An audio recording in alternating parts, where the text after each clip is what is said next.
Yeah. Welcome back to another episode of Unpopular Honesty, the home of brutal honesty and real hip hop music.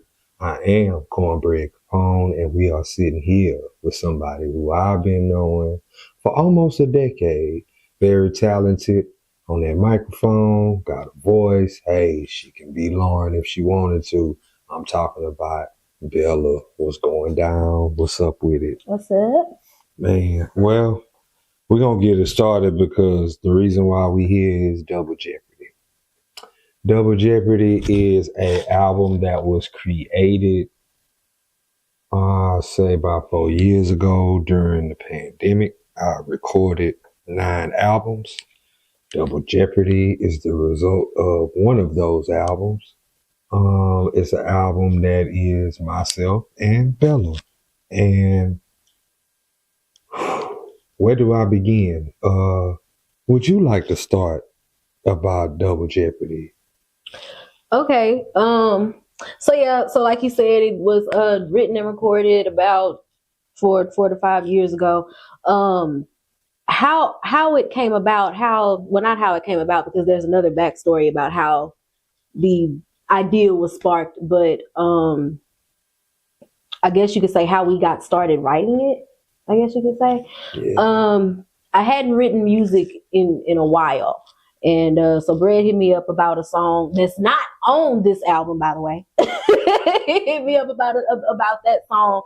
I think it was You Don't Have to Be Asleep to Be Dreaming. I think about you all day. Okay, it was that song. Yeah. So I recorded that song, and then after, I guess, mind you, this is the first song that I had written because I hadn't wrote in like 2 maybe 3 years at that point. And so I guess he liked it or whatever, and then he sent me another track like, hey, what do you want to do with this one? So, and when you send me something, anybody that has ever worked with me before knows if you send me something, I'm coming right back with it. Okay. Yeah, so he sent me another song. I was like, yeah, okay, this is what I came up with, went to record it. Next thing I know, I got like 4 other songs in my email. He was like, well, look, just do whatever you want to do with these. I'm like, okay, well, shoot. And so then we ended up just having enough songs to make an album, enough diverse songs to make an album. This project is very, very diverse. I mean, this is my first time making an album with another artist. This is my first time making an album with an artist who just so happens to be female. To that degree, the creativity, the lyrical ability matched with the production. Double Jeopardy is one bad ass collection of songs, to say the least. My if I had to pinpoint a favorite song, which is difficult to do with this project because I like everything on it. I think I Was High. It's just something about when that record comes on, the beat, the hook, the rhymes. You know what I'm saying? It's infectious. It's something about that record. And your favorite record is? My favorite record is Tag. Very creative. I love that record. Produced by Conflicted. Shout out to Conflicted. One of my favorite, I can't even call them local no more because my bro not even out here, but one of my favorite producers that I've worked with because I love his beats. He has very creative beats. Anybody who has ever written on a Conflicted beat know that you have to know what you're doing before you write with that beat. He has an eclectic sound. That's the best way for me. That's the best word for me to describe his production. While we're talking about the production side of it, I want to shout out all the producers who played a part in the creation of Double Jeopardy, and my homeboy, playmaker for mixing and mastering and making it sound. What's the word? He made it sound like, like Dr. Dre touched it. You know what I'm saying? At least to me, that's the feeling that I get when I put it on when I'm in the car or I'm in the house and I listen to it. Shout out to Playmaker because he did do his thing. And shout out to all the producers. An album like Double Jeopardy at a time like this, what do you think that it would mean to the people that would listen to it?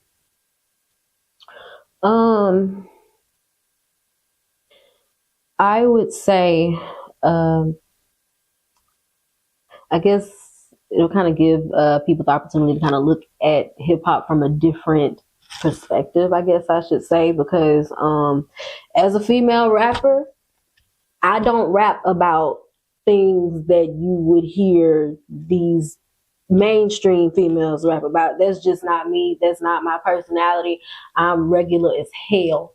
Right. So I rap about regular shit. And you know what I thought about? Because I got a friend named T. Matthews. Shout out to T. Matt. He brought up something to me in a conversation not too long ago. He said, we at the level where we dad rap. And he said that because all of our friends in our immediate circle are parents. Yeah. And we bear a certain responsibility within our work. Because, that's very important. I mean, I have a son, and when my son told me that he liked my music and he listened to it and he liked the videos, it didn't matter what anybody else said after that, if he said that. But it also made me say, you know what? I have to be responsible. As much as I want to get on there and be reckless and say all kind of wild, crazy shit, I have to show a level of maturity because there are young ears listening. And I can understand that because sometimes I be want my parents to listen to my music. Now I ain't gonna say I get on a microphone and I don't talk shit. I talk a fair amount of shit. But as a writer, I mean, I can go different directions. So I do have songs that I can say, hey, Ma, look, listen, or even, right. And I feel you about the kids thing because I got a song that I did, one of my little SoundCloud songs that I listen to because I listen to myself in the car frequently. And my kids like my songs as well. And they'll be like, Mom, is that you? And I'm like, yeah, that's it. and it's not anything vulgar. Right. It's something they can listen to, and I pride myself in that. So. Well, I do want to ask you this because after your performance on Double Jeopardy, people are going to be asking and inquiring, not just me, but probably you too, about the possibility of doing a solo project afterwards. Would you entertain the thought? Oh, definitely. Shit. I have songs that I've written that ain't been recorded. I have songs that I have recorded that ain't nothing been done with. Because I mean, that's what I do. If somebody asks me to write, somebody asks me for a feature, or somebody give me a beat or something like that, and I have the time, I'm going to write. That's what I do. Well, I'm a writer. as far as I'm concerned, I mean, I got records that you can feature on. We working on another compilation, One Love Volume 2. Would love to have you on that. And then I got multiple albums that I'm working on myself. So, hey, you know what I'm saying? The door is always open. We can always work. The way we did Double Jeopardy is going to change the complexion in the room. Let me just go on and say that right now. I said that with Ladies Room and it was true. And I'm saying it again because I kind of know what's going to happen prior to releasing this project. So with that being said, I do want to ask you this question because I ask everybody this. Does Bella have a top 5 best rappers?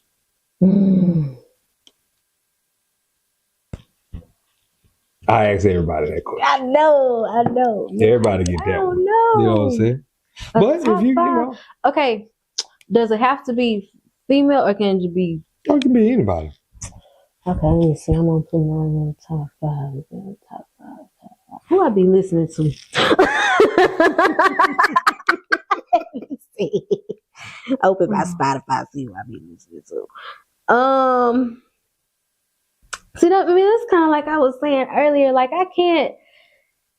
You listen to too much to narrow it down to man, 5. like I can't do no 5 because it's just some people like Meg. Just I feel like some newer artists do not belong in conversation with some of the older artists. To me, I feel the same way too. I mean, I make clear separation between, because you can't compare nobody from the 90s to nobody of today. You know what I'm saying? So it's tiers, it's levels, it's because some people, when I ask them their top 5, they'll go, hey, top 5 of all time or top 5 right now.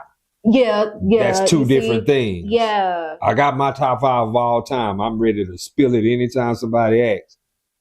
Right now? Yeah, see, I can give you my right now, but I can't give you like just overall. I can tell you. Okay, who you messing with right now? Who does Bella jam when she? Okay, as far as rap, because I really listen to more R&B. I mean, because it's state of rap right now, you know what I'm saying? But as far as rappers, my Meg, I love my Meg. Let's see, who else I be listening to? I really listen to a lot of R&B. And I'm not mad that you listen to R&B because Flo Milli. You be listening to some of the new girls? I heard of Flo. Didn't she do, correct me if I'm wrong, didn't she remake Millie. International Players Anthem? Did she? I don't know. Or was it another girl that did that? I'm not sure. And I'm going to say this right now. Y'all need to stop fucking sampling classic music if you're not going to do it any justice. If you're not going to do it right. Man, because I ain't heard a remake yet that made me say, you know what? Because I was mad at that Burna Boy. Man. I was mad at that. I mean, that who? The Burna Boy. He did the Mace and Brandy sample. Oh, the Sitting on Top of the World. Yeah, like, come on. I was like, man. And you know what I heard the other day? It's an R&B chick. I don't know her name, but it's an R&B chick, and she got a song to the Shiznit from Doggy Style. Doom doom doom doom doom doom doom doom doom. Okay. And Meek Mill rapping on it, and I heard it. I forget where I heard it, and I was like, they need to stop fucking sampling old music because it was terrible. It's like all these no matter who they remake, man. Are there any samples that you heard that you feel like? I ain't heard none because most of them are, if you notice, most of them are singles, and they doing that because when people talk about hip hop, what are they talking about? They talking about the 90s. Yeah. So the 90s is the most talked about era. Now in this day and age, it's the most sampled because I done heard DMX songs flip, Lil Kim songs flip, Petey Pablo songs flip, Lil Jon songs flip. I done heard all these samples and none of them was good. And I was like, what are y'all? Even when they flip Get Throwed, that wasn't good. I was like, man, y'all tripping. It's like no creativity. None at all. Y'all, if y'all not gonna do like, I like when they use the samples and it's hit it in there. You gotta listen to it a few times and be like, oh, yeah. That's what I like. Because I don't know, man. They just, I don't know, man. This I don't believe in rap like how I used to. It used to be undeniable. Now it's a shit show now because now they're giving people credit and props who really haven't done anything to get it. A lot of people are getting their praise based off their numbers. and numbers don't have nothing to do with the talent. Mhm. You know. For sure. And but be that as it may, what is the future for you? Well, no, I'm not gonna say what is the future for you. I'm gonna say, what do you see the foreseeable future is with this rap thing the way it's going now? Is it something you see that can get better, or something that's gonna get worse before it get better?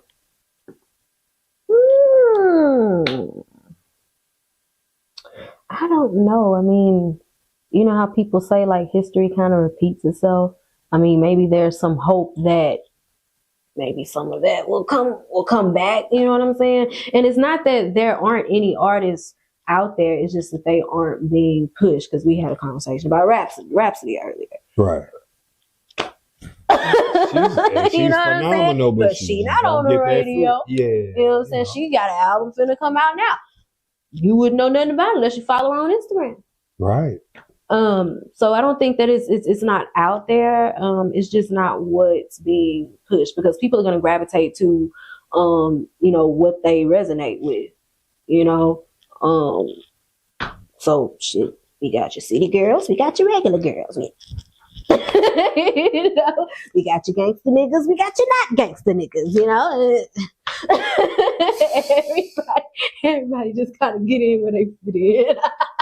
Boy. It makes me want to stand as far away from the situation. And I have a lot of friends who, they might have used to make music, used to make beats, and they see how far down the drain the culture has gone, and they don't want to stand next to it. And I don't blame them, because sometimes I have to ask myself, do you want to be around this bullshit? You know what I'm saying? But, when music is in you and you have a will and a determination to get it done, you're going to do what you got to do, even if you have to subject yourself to bullshit. Man, before we get up out of here, is there anything that you would like to say to anybody? Just everybody, when shit drops, make sure you stream, support your local artists.